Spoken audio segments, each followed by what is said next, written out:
70वां बाब। यहूदा का गुनाह और सजा। यहूदा का गुनाह लोहे के कलम और हीरे की नोक से लिखा गया है। उनके दिल की तख्ती पर और उनके मजहबों के सींगों पर कंदा किया गया है, क्योंकि उनके बेटे अपने मजहबों और यसीरतों को याद करते हैं, जो हरे दरख्तों के पास ऊंचे पहाड़ों पर हैं। ऐ मेरे पहाड़ जो मैदान में है, मैं तेरा माल और तेरे सब खजाने और तेरे ऊंचे मकाम, जिनको तूने अपनी तमाम सरहदों पर गुनाह के लिए बनाया, लुटाऊंगा।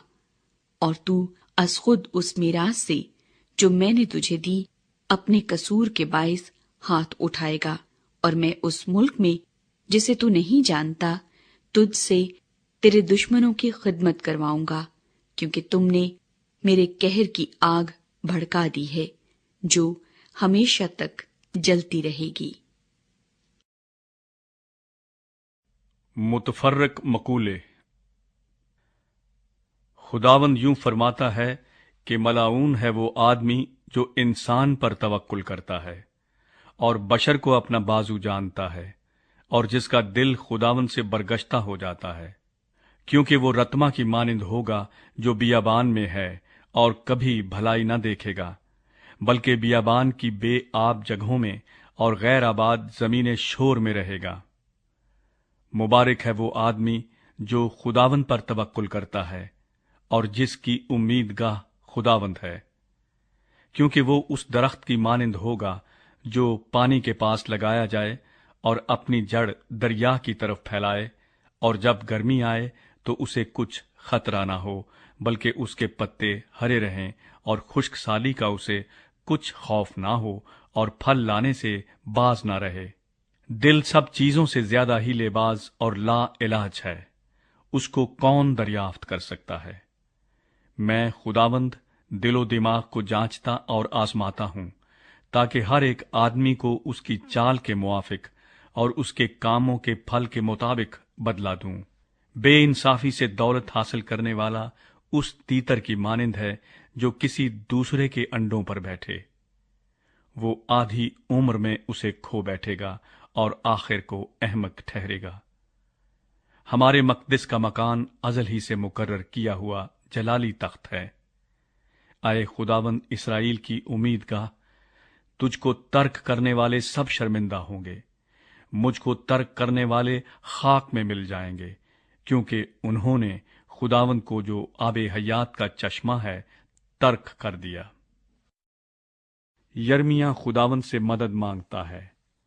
ऐ खुदावंद, तू मुझे शिफा बख्शे तो मैं शिफा पाऊंगा, तू ही बचाए तो बचूंगा, क्योंकि तू मेरा फख्र है। देख, वो मुझे कहते हैं, खुदावंद का कलाम कहाँ है? अब नाजिल हो। मैंने तो तेरी पैरवी में गडरिया बनने से गुरेज नहीं किया और मुसीबत के दिन की आरजू नहीं की। तू खुद जानता है कि जो कुछ मेरे लबों से निकला तेरे सामने था। तू मेरे लिए दहशत का बाइस न हो। मुसीबत के दिन तू ही मेरी पनाह है। मुझ पर सितम करने वाले शर्मिंदा हों, पर मुझे शर्मिंदा न होने दे। वो हरासा हों, पर मुझे हरासा न होने दे। मुसीबत का दिन उन पर ला और उनको शिकस्त पर शिकस्त दे। सब्बत को मानने के बारे में। खुदावंद ने मुझसे यूं फरमाया है कि जा और उस फाटक पर जिससे आम लोग और शाहाने यहूदा आते जाते हैं, बल्कि यरूशलेम के सब फाटकों पर खड़ा हो और उनसे कह दे कि आए शाहाने यहूदा और आए सब बनी यहूदा और यरूशलेम के सब बाशिंदों जो इन फाटकों में से आते जाते हो, खुदावंद का कलाम सुनो। खुदावंद यूं फरमाता है कि तुम खबरदार रहो और सब्बत के दिन बोझ न उठाओ और यरूशलेम के फाटकों की राह से अंदर न लाओ, और तुम सब्बत के दिन बोझ अपने घरों से उठाकर बाहर न ले जाओ और किसी तरह का काम न करो, बल्कि सब्बत के दिन को मुकद्दस जानो, जैसा मैंने तुम्हारे बाप दादा को हुक्म दिया था। लेकिन उन्होंने ना सुना نہ کان لگایا بلکہ اپنی گردن کو سخت کیا کہ شنوا نہ ہوں اور تربیت نہ پائیں۔ اور یوں ہوگا کہ اگر تم دل لگا کر میری سنو گے، خداوند فرماتا ہے، اور سبت کے دن تم اس شہر کے پھاٹکوں کے اندر بوجھ نہ لاؤ گے بلکہ سبت کے دن کو مقدس جانو گے، یہاں تک کہ اس میں کچھ کام نہ کرو، تو اس شہر کے پھاٹکوں سے داؤد کے جانشین بادشاہ اور امراء داخل ہوں گے۔ وہ اور ان کے امراء، یہودا کے لوگ اور یروشلم کے باشندے رتھوں اور گھوڑوں پر سوار ہوں گے، اور یہ شہر ہمیشہ تک آباد رہے گا۔ اور یہودا کے شہروں اور یروشلم کی نواحی اور بنیامین کی سرزمین اور میدان اور کوہستان اور جنوب سے سوختنی قربانیاں اور ذبیحے اور ہدیے اور لبان لے کر آئیں گے، اور خداوند کے گھر میں شکر گزاری کے ہدیے لائیں گے۔